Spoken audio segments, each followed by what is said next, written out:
Bonjour à tous les amis, c'est Adrien et aujourd'hui dans cette vidéo je vais vous faire un petit tutoriel sur comment monter son PC gamer facilement. Donc on va aujourd'hui monter mon nouveau PC gamer. Tout simplement je vous avais présenté les composants il y a de ça quelques jours. Je vous mets bien sûr la vidéo en annotation à droite ou à gauche. N'hésitez pas à aller la voir si vous ne l'avez pas déjà vu. Donc voilà, aujourd'hui on part sur une vidéo assez longue hein, je pense qu'elle va durer assez longtemps. C'est du montage, j'essaierai d'accélérer tout ça pour que ce soit le plus intuitif pour vous possible. Si vous avez encore des questions, n'hésitez pas à me les poser dans l'espace commentaire. Donc voilà, sur ce c'est parti, on commence tout de suite le montage de mon nouveau PC gamer. Donc alors commençons tout de suite par la carte mère. On va d'abord installer un peu dessus le processeur ainsi que la RAM. C'est vraiment plus simple une fois que vous avez déjà installé les processeurs et RAM. Vous n'avez plus qu'à glisser votre carte mère dans votre PC. Donc bien sûr au préalable j'ai déjà vidé mon PC, donc la tour est vide, il n'y aura plus qu'à la remplir. Je vous conseille pour mettre votre carte mère sur une table de mettre une petite serviette toute simple. Voilà, ça évite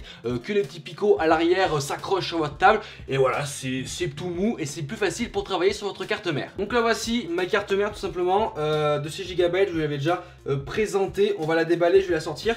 Et puis on va commencer à y bosser dessus. Donc voici la carte mère. Essayez bien sûr de la manipuler avec précaution pour essayer de ne pas la casser parce que c'est quand même très fragile.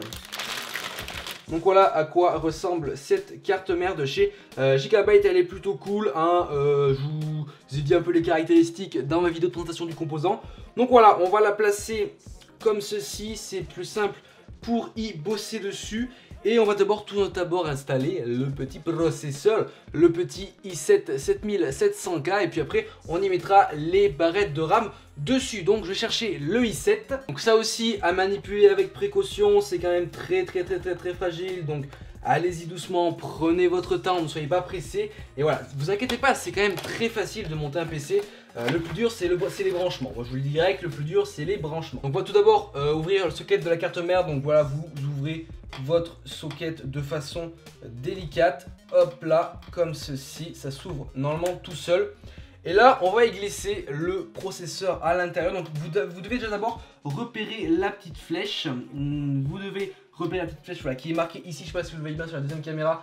Mais là il y a une petite flèche qui est ici. Et sur votre processeur vous avez aussi une petite flèche. Donc vous allez mettre comme ceci. Donc on va ouvrir ça délicatement. Faites attention en prenant votre processeur en main. Vous repérez la petite flèche et vous le positionnez directement dans le socket. Là il est positionné, vous prenez votre doigt, vous bougez un petit peu, voilà, de sorte à ce qu'il se place bien, il est bien placé. Donc une fois qu'il est bien installé, vous refermez votre socket là aussi délicatement, hop.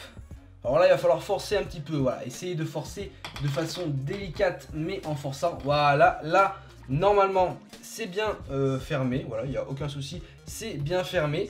On va maintenant ranger un peu, je vous conseille bien de ranger, hein, ranger au fur et à mesure, ça vous évite d'avoir des surprises et d'avoir des trucs qui vous embêtent. On va maintenant installer les deux barrettes de RAM, donc voilà les 2 x 8 Go de RAM en DDR4. Donc les voici les deux barrettes de RAM en DDR4, on va ouvrir le paquet comme cela, alors...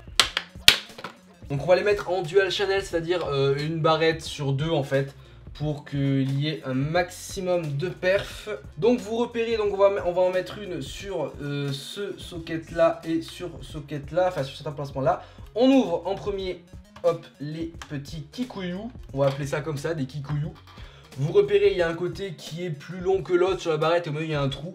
Vous repérez bien lequel côté est le plus long.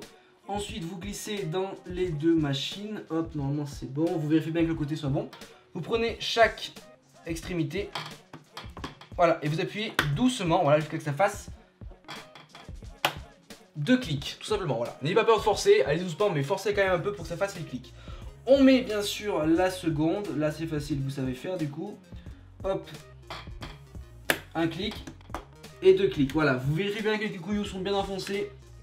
Là normalement c'est bon, hop. Donc voilà, normalement la carte mère est prête. Il y a dessus la RAM et le processeur. Si vous disposez d'un ventirad, donc un ventilo pour votre processeur, je vous conseille de le mettre. Moi actuellement j'ai un water cooling, donc c'est assez compliqué de le mettre comme ça. Je préfère le mettre quand je suis dans le PC, parce que sinon au niveau des branchements c'est la merde complète. Donc voilà, on va réserver la carte mère juste sur le côté et je vais apporter ma tour ici pour qu'on puisse y installer la carte mère directement à l'intérieur. Donc c'est parti, je vais chercher ma tour directement.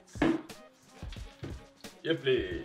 Donc voilà, la tour qui est positionnée juste ici. Vous avez bien sûr les angles des caméras si vous ne voyez pas très bien. Hop, on va la mettre ça, la backplate, on mettra après ça aussi. À l'intérieur, comme si c'était une carte au format ATX, j'ai déjà fixé les petits kikuyu qui vont la surélever. En fait, c'était la même taille que ma autre carte mère, donc je vais voir si ça colle. En plus, c'est de la même marque, donc je vais voir si ça colle. Donc, on prend délicatement la carte mère, on la dépose dans le boîtier de façon délicate. Alors, on va placer d'abord la backplate. Voilà, là elle est dedans. Ensuite, vous prenez votre carte mère, vous la faites glisser dessus. Normalement, ça c'est bon, là c'est bon. 6, 2, 4, 6, ça c'est bon. Vous allez devoir installer tout simplement les petits kikuyu. Donc ça ressemble à ceci. 1, 2, 6. Et vous les glissez bien dans les trous en faisant en sorte de bien les serrer quand même. Hein. N'essayez pas de forcer non plus comme un malade. Mais veillez bien à les serrer aussi quand même. Vous en mettez un maximum de sorte à ce que votre carte mère ne se fasse pas la malle. Hein, ça serait un peu con. Parce que je vous rappelle que votre PC va être debout. Donc votre carte mère sera elle aussi à la verticale. Donc essayez d'en mettre le maximum que vous pouvez. Voilà, je peux en mettre 6. C'est déjà pas mal. Mais si vous pouvez en mettre plus, mettez-en plus. Alors. Voilà, c'est bon, ma carte mère, elle bougera pas, elle est bien scellée, elle ne bougera pas. Donc une fois qu'on a fait ça, moi je vais y installer l'alimentation parce que comme je l'ai dit, mon water cooling est assez prend beaucoup de place, donc je pense installer d'abord l'alimentation.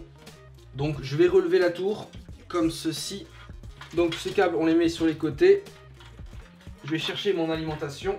Donc voici mon alimentation non modulaire de 500 watts. Ça suffira largement pour alimenter le PC. Donc on va la positionner bien sûr dans le bon sens. On la fait glisser dedans, ça rentre parfaitement. Hop.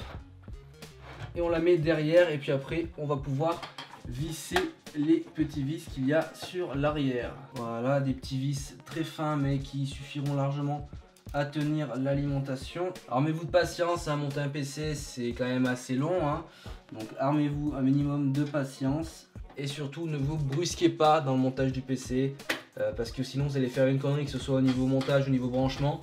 Et une fois que vous avez fait la connerie, c'est trop tard. Si vous avez mis votre PC il va merder. Il veut pas se visser dedans. Nickel, l'alimentation est maintenant en place. On va pas commencer par la brancher. Je vais juste brancher l'alimentation du processeur parce qu'après con water cooling, comme je l'ai dit, ça passe pas vraiment et c'est difficile à faire. Donc je vais d'abord brancher l'alimentation du processeur parce qu'on va essayer quand même de faire un PC propre avec du câble management au moins bien fait. Donc on va chercher l'alimentation du processeur qui est une alimentation là du coup j'ai 2, 4, 8 pins, une alimentation 8 pins processeur. Alors moi je vous conseille de la passer derrière comme ceci pour avoir un maximum de câble management, hein, un truc assez joli. Vous la passez derrière comme cela, vous la passez ici. Alors ça passe très difficilement, il faut faire un truc par un truc, sinon ça passe pas. Là elle est passée, on va la laisser là, je la brancherai par la suite. Voilà, mon processeur sera alimenté et ça je le repasse derrière et je le ferai en câble management après. Maintenant on va mettre le water cooling parce que bon j'ai fait ce que j'avais à faire à ce niveau là. Et je vais pouvoir mettre mon water cooling, donc je vais aller le chercher et on va installer le water cooling. Donc c'est parti, on va installer mon water cooling. Donc bon, ça va dépendre de votre processeur pour l'installation parce que c'est pas la même installation suivant les processeurs. Du coup voilà, on va voir ce que ça donne. On va voir chez Intel, il faut bien lire les modes d'emploi hein, si vous ne connaissez pas trop. Moi au niveau des water cooling, c'est pas trop mon fort, donc on va lire le mode d'emploi. Donc ok, c'est bon. Je sais ce qu'il faut faire. J'ai déjà préparé la petite plaque de derrière pour pouvoir y insérer. Normalement les vis c'est ceci. On va déjà installer le bloc ventilo là où je dois l'habitude l'installer, enfin là où je l'installe d'habitude. Moi je l'installe là d'habitude mon ventilo, ce qui correspond avec les trous normalement. Voilà. Donc là faites gaffe en reposant votre bloc de refroidissement. Voilà, mettez le coin, essayez de le coincer un peu. On va y insérer les vis. Alors les vis normalement c'est ceux-là. Nickel, ça passe. Alors mon water cooling, je choisis de le mettre là parce que c'est la prise d'arrière qui est la plus libre on va dire dans mon espace. Donc je préfère la mettre là et j'ai toujours mis là. Donc ça a toujours très bien refroidi mon processeur, donc il n'y a pas de souci à ce niveau là. Ensuite on va installer le bloc d'alimentation, pas le bloc de refroidissement, directement sur le processeur. C'est là que ça va être assez périlleux parce que je sais pas s'il me reste de la pâte thermique. J'espère qu'il m'en reste un petit peu parce que sinon je serai dans le caca. Donc dessous on va y passer le petit bloc. Normalement ça doit rentrer. Voilà, donc maintenant on va y mettre la pâte thermique. Donc j'espère qu'il m'en reste assez, hein, vraiment. Donc une petite noisette au milieu du processeur. Que vous étalez un petit peu mais pas trop. Allez c'est parti, on entame la phase difficile, c'est-à-dire poser le bloc dessus. Ce qui peut être assez chiant, je vous l'accorde. Donc on positionne le bloc au-dessus. On prend le petit couillou avec lequel on va visser. Alors, on le pose au-dessus. On rentre dans tous les trous. Essayez de le positionner bien au milieu et bien droit. Hop, vous vissez un peu. Normalement, essayez de ne pas trop mettre de pâte thermique, sinon quand vous allez appuyer, ça va tout simplement dégouliner sur vos composants à côté. Et ça va pas être bien top. Donc normalement là, il est bien serré, il ne bougera pas. Vous pouvez directement brancher le refroidissement du processeur du coup directement sur le petit CPU fan. Il y a normalement deux prises CPU fan qui sont à côté. Donc vous pouvez bien sûr les brancher dessus. Donc voilà, on a installé les principales parties des composants. On va maintenant installer le SSD. Et ensuite on fera les branchements au niveau de la carte mère. Et en dernier on installera la carte graphique. Donc le PC est relevé, on va pouvoir maintenant faire l'installation du SSD. Donc normalement le SSD il est là et il devrait bien s'installer dans le petit endroit prévu à cet effet.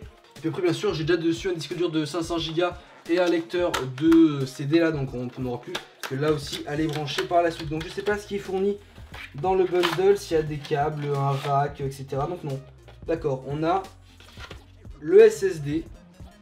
Et c'est tout, d'accord, ben c'est cool, on a le SSD et c'est tout, merci, merci. Alors il faut que je trouve des vis du coup, j'ai de la chance, j'ai trouvé des petits vis noirs, je sais pas trop à quoi ils correspondent, mais on va les mettre parce que de toute façon j'ai que ça.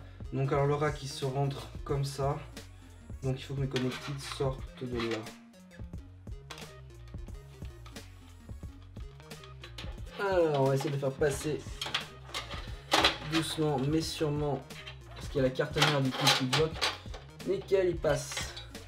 Donc voilà, ça c'est bon. On a mis le SSD, disque dur c'est bon. On va commencer à faire des branchements. Donc pour les branchements, on va essayer de faire un truc assez joli. Et on mettra la carte graphique plus tard parce que elle va me faire chier pour les branchements sinon. Donc on va commencer par la grosse alimentation qui est l'alimentation de la carte mère tout simplement. Donc on la mettra directement. Enfin moi en général je le fais passer par derrière comme ceci. Donc est-ce que je peux faire passer ici? Ouais, ça passe là. C'est branché. Appuie, je vais faire passer un petit clic. Ça on le foutra derrière après par la suite via des petits serre-câbles. On va maintenant alimenter tout ce qui est SSD, disque dur et tout le tralala. Voilà, le SSD est alimenté. Et maintenant il va falloir alimenter le disque dur. Ça on le passera derrière avec un petit peu de cable management. Il faut que je mette une deuxième vis sur le rack du SSD. Donc disque dur c'est branché, alimenté, connecté. On va maintenant connecter les diverses choses qui sont les boutons d'alimentation, l'USB, etc. Donc tous les petits câbles de merde. Et puis après on y mettra la carte graphique. Donc ça c'est le Molex, j'en ai pas besoin tout de suite. La deuxième utilisation de la carte mère afin de bien brancher les trucs, parce que sinon si ça marche pas en général, les premières fois que vous allez allumer votre PC gamer, en général quand ça marche pas, ça vient de ces petits connecteurs là que vous avez mal branchés, donc qui alimentent mal par exemple le bouton d'alimentation, etc. Normalement tout est bien branché. Si votre PC s'allume pas du premier coup, revérifiez bien vos connectiques, mais normalement c'est plutôt bon à ce niveau là. Normalement il ne nous reste plus qu'à brancher les ventilateurs. Donc moi j'ai 1, 2, 3 ventilos à brancher et j'ai un Rhéobus donc qui va tout contrôler. Donc je les branche en général à mon Rhéobus qui est ici, branché, et après je branche 5 ventilos à chaque truc. Donc en général j'ai fait passer juste derrière. Donc maintenant, on va installer la carte graphique. Oui, parce que j'allais oublier la carte graphique, donc je vais la chercher tout de suite. Elle est ici, ma carte graphique, ma RX 480 Nitro Plus OC 8 Go, sur laquelle je vais mettre ceci et ceci pour la fixer. Alors, ça c'est très simple hein, pour mettre. Hein, on cherche un endroit, un petit PCI Express et on le glisse dedans simplement et efficacement. Hop. Donc voilà, ma carte graphique est prête. On n'a plus qu'à la brancher. Donc comme je vous l'ai dit, avec le câble qui est prévu à cet effet pour l'alimenter. Hop. Donc c'est un 16 pins. Donc voilà, ma carte graphique est alimentée. Maintenant, ce qu'il me reste à faire, c'est à faire un peu de câble management. Je vais aussi vérifier tous mes branchements. Mais en tout cas, voilà, on a installé la plupart des composants. On a tout installé, quasiment tout branché. Maintenant, il ne reste plus qu'à vérifier le tout. Et puis voilà, j'espère que cette vidéo vous aura plu. J'espère que ça n'aura pas été trop long pour vous. En tout cas, voilà, j'espère encore une fois que vous allez vous abonner à la chaîne et liker cette vidéo. Moi, je vous dis à plus dans une prochaine vidéo. Allez, ciao tout le monde!